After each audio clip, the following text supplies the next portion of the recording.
대제사장이 이르되 이것이 사실이냐? 스데반이 이르되 여러분 부영들이여 들으소서. 우리 조상 아브라함이 하란에 있기 전 메소포타미아에 있을 때에 영광의 하나님이 그에게 보여 이르시되 내 고향과 친척을 떠나 내가 내게 보일 땅으로 가라 하시니. 아멘. 우리가 신앙생활을 하면서 자칫 잘못에 빠질 수 있는 함정 중에 하나는 하나님을 나만을 위한 하나님으로 여기게 되는 것입니다. 우리가 잘 아는 이야기가 있죠. 우산장수를 하는 아들과 집신장수를 하는 아들을 둔 어머니 이야기입니다.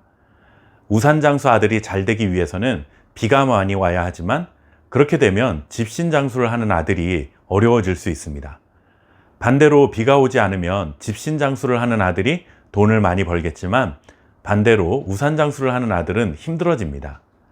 이런 경우에 어머니는 어떤 기도를 드려야 할까요? 그리고 하나님은 어떤 기도를 드려주셔야 하는 것일까요? 그런데 우리들의 믿음이 굳건하면 할수록 다른 사람들의 기도보다는 내 기도를 먼저 들어주시기를 기대하면서 기도하는 것이 사실입니다. 그리고 이것이 지나치게 되면 하나님을 나를 위한 하나님으로 여길 수 있게 됩니다. 예수님을 하나님의 아들로 인정하지 않았고 오히려 십자가 처형으로 내몰았던 유대 종교 지도자들이 바로 자신들만을 위한 하나님을 만들어냈던 대표적인 사람들입니다.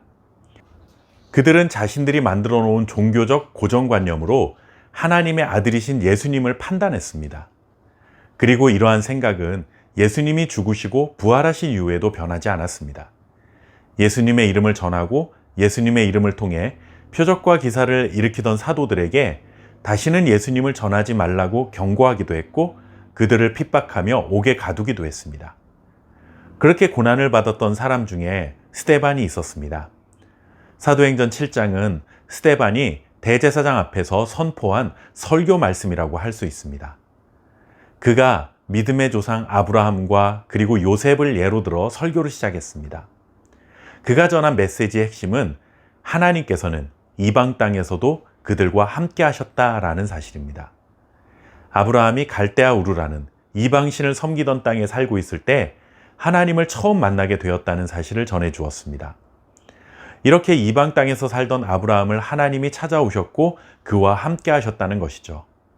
요셉은 애굽이라는 바로가 통치하던 세상에 살던 사람이지만 하나님은 그런 요셉과 동행하여 주셨고 애굽에서 총리가 되어 이스라엘 백성들이 이방 땅인 애굽에서 하나님의 약속을 기다리게 되었음을 전해 주었습니다.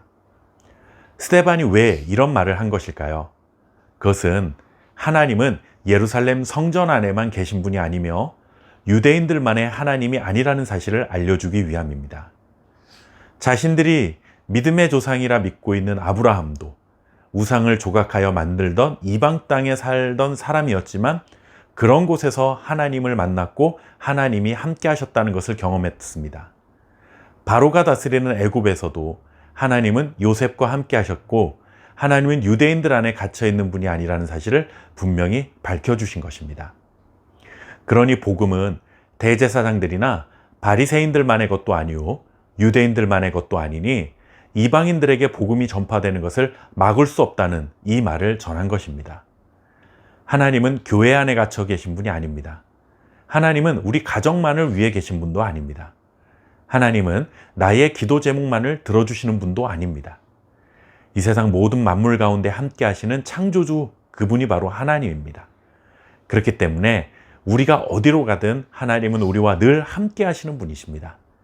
교회 안에서뿐만 아니라 우리가 살아가는 모든 삶의 현장 속에 하나님이 동행하신다는 사실을 기억하시고 언제나 하나님이 기뻐하시는 믿음의 길을 걸어가는 저와 여러분 될 수 있기를 바랍니다. 감사합니다.